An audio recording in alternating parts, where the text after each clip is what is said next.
I'd like to begin by acknowledging the Gadigal people as the traditional custodians of this land we're meeting on today, and thank them for protecting this coastline, its ecosystems, since time immemorial. And we pay our deepest respects to their elders past, present and emerging. Thank you everyone for coming out in this crazy weather. It's fantastic to see you all here. I can't thank you enough. Greg, Lisa, Ed, thank you so much for your introduction and your words. You all command our respect and our admiration in so many ways, and I can't thank you enough for your support. So, my name is Sophie Scamps, and I'm honoured and excited to be standing here today as your independent candidate for Mckellar. Honoured because, like you, I absolutely love this community and love this place we live in. And excited because we have an incredible opportunity ahead of us. The opportunity to make a real difference to our community, our country, and the future of our children.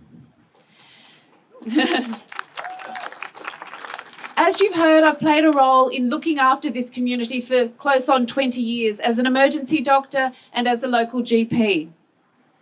But what Mckellar needs now, more than ever, is strong, authentic, and visionary leadership to take on the challenges that face us. However, as one of the safest seats in the country, the voice of Mckellar has been missing from the national debate because we have been ignored and we have been taken for granted.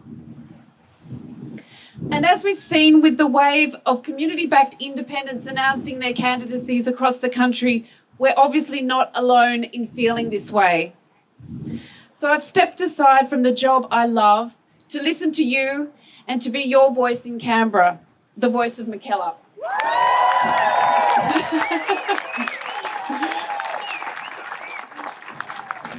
It's been a journey. 3 years ago, after waiting and hoping for years for our government to act on climate change, I realised they never would. I realised, as Cathy McGowan says, there was no cavalry coming over the hill to save us. There was just us. So 3 years ago, when my son's 12-year-old friend earnestly told me, "You adults have failed us on climate change," I started a community group to help reduce pollution and waste in our local community.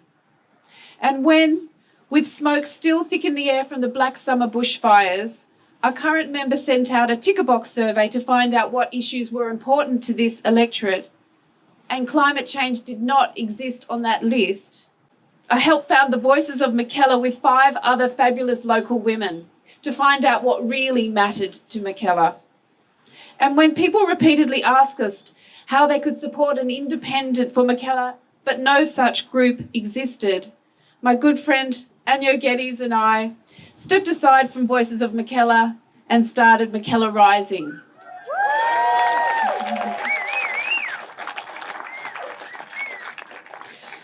As a family doctor, I get to know local people and their families deeply, the difficulties they face and the concerns they have. And I have heard even more through the kitchen table conversations which many of you here were a part of. It taught me so much about our community, what it stands for, and what's important to us. We have spoken about why we love living here. It is our natural surroundings, our beaches, our bushlands, our sports fields, and our lagoons. And it is the strong sense of community that runs through our daily lives. Let's call it the spirit of Mckellar.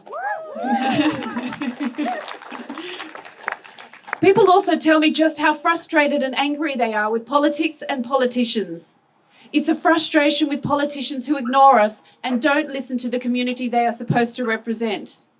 It's a frustration with the failure to protect our way of life here in Mckellar by taking real action on climate change and by ending once and for all any possibility of drilling for oil and toxic methane gas off our northern beaches.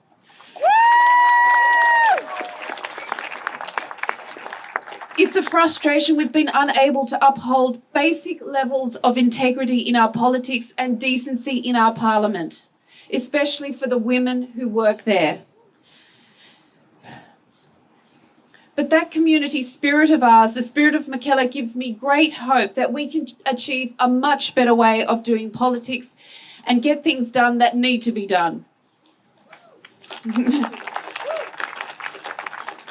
I see that spirit of Mckellar every time I fire the starting pistol at Little Athletics, hear the school choir sing, or see young people protesting for climate action. I see it in the patients I've treated over the years, sometimes dealing with difficult times, but doing so with amazing strength, resilience, and often humour. I see it when I talk to the small business owners who have struggled and scraped to make it through every lockdown and keep their employees employed.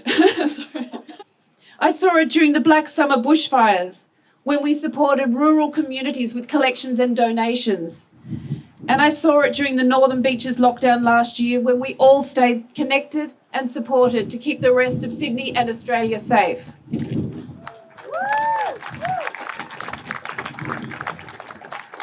And I see it in the work of locals like Sam Elsom, who has moved to Tasmania to work on his project to produce seaweed that reduces cattle methane emissions, a change that is set to decarbonise our agricultural sector. Our current representative recently declared on national TV that one person can't change the world. but the spirit of Mckellar says, yes, we can. You are the spirit of Mckellar, and you deserve to have your voice heard and your values represented in Canberra. And when we look beyond Mckellar, there is even more reason to hope, because our movement to have an independent here is part of a much broader wave of change happening across the country. The current government only has a majority of one, so if even a couple more community-backed independents are elected, like Zali Steggall next door, like Karen Phelps, it would change the way the parliament works for the better.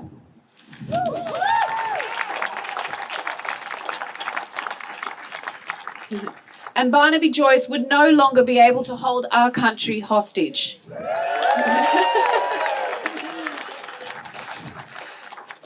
As an independent, all my votes in Parliament will be conscience votes, not just another vote for a party machine.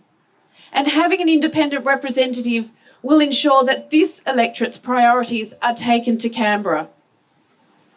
Research shows us that a top priority for this election is getting strong and urgent action on climate change. Net zero by 2050 is too late.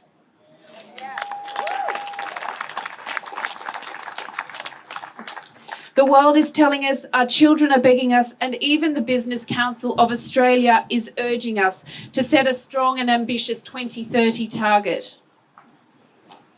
Because if we don't take action now, we're going to face worse bushfires and storms and coastal erosion that will affect our way of life here on the Northern Beaches.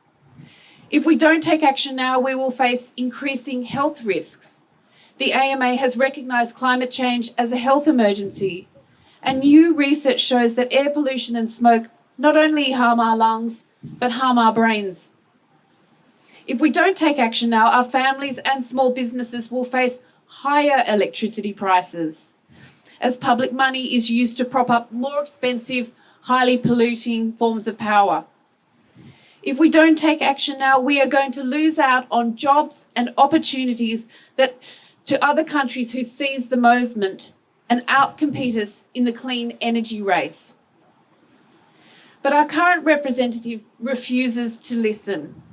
Incredibly, he even just voted to keep active a licence for mining companies to drill for oil and methane gas just out there off our beaches.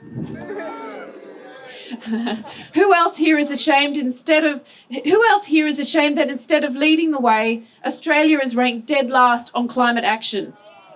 And the question is why? Why isn't our government acting? Renewables are the cheapest source of electricity and are driving down power prices for families and businesses. We should be embracing these technologies, not disparaging them. And the world needs our resources to transition to green energy. 9 out of the 10 minerals used to make electric vehicle batteries are mined right here in Australia. So Australia should be one of the biggest champions of clean energy on the world stage.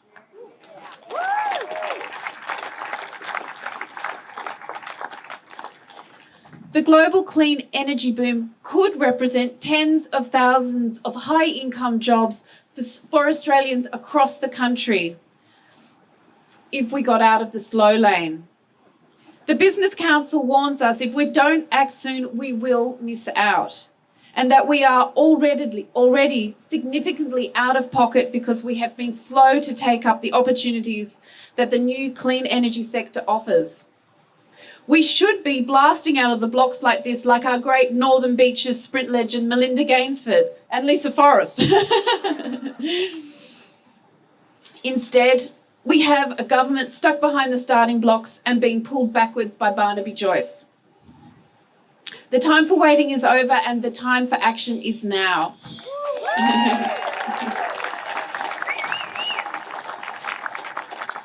We also need to act now to clean up the polluted state of our politics in this country.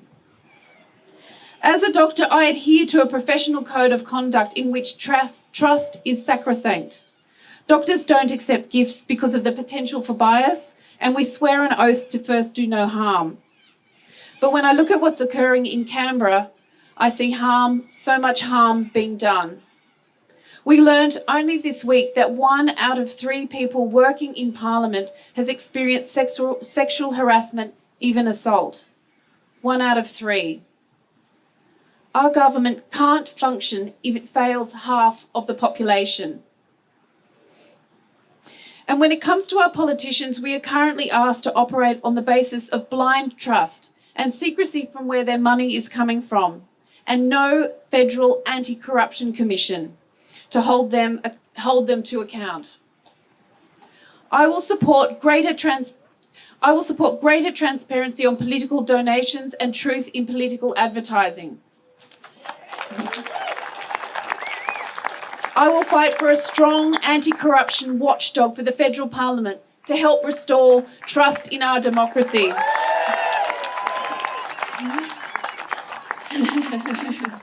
I will support the introduction of a professional code of conduct for parliamentarians and their staff. And I will fight to make Parliament a safe and respectful place for women to work and lead, and to make that a reality for all workplaces across the country. It's time for a better way of doing politics and for behaviour in Canberra that sets a standard. We need to create a culture that is constructive, respectful, and focused on getting the job done.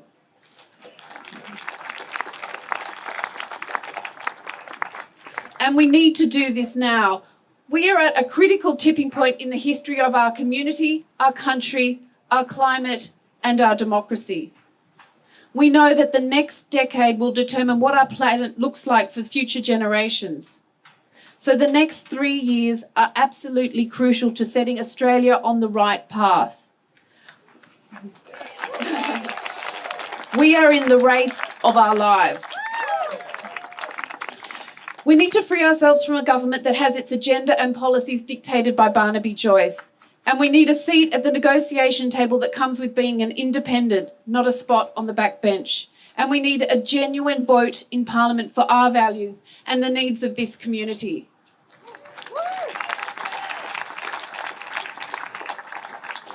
But we are up against a powerful party machine that stand to lose a lot if we win. So the only way we can win is together. I promise that I'll bring all my experience as a competitive athlete, a local GP, an emergency doctor, and a mum to fight this. And I will give it everything I have. But I am only one voice, and this campaign is about all our voices. It is about the spirit of Mckellar in every one of you and in each of your actions over the weeks and months to come. As Cathy McGowan likes to say, if not now, then when? It's time to vote with our values. It's time to stand up for the needs of our community. It's time to be independent of party control. And it's time to take the true spirit of Mckellar to Canberra.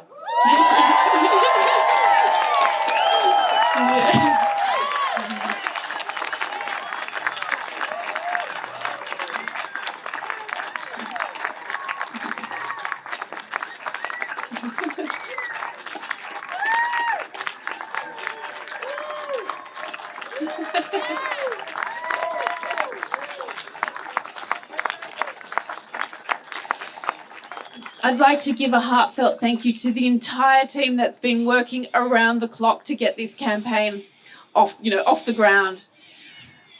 They, like me, are 100% committed and passionate about getting genuine representation for this community.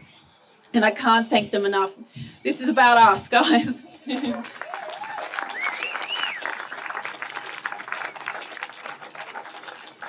And a huge thank you also to my family and everyone who's been a part of this, of supporting this and growing this movement.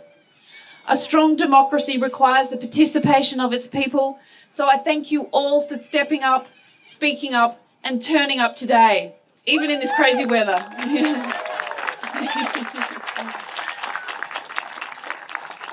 And lastly, I have to say a very special thank you to Anyo Geddes.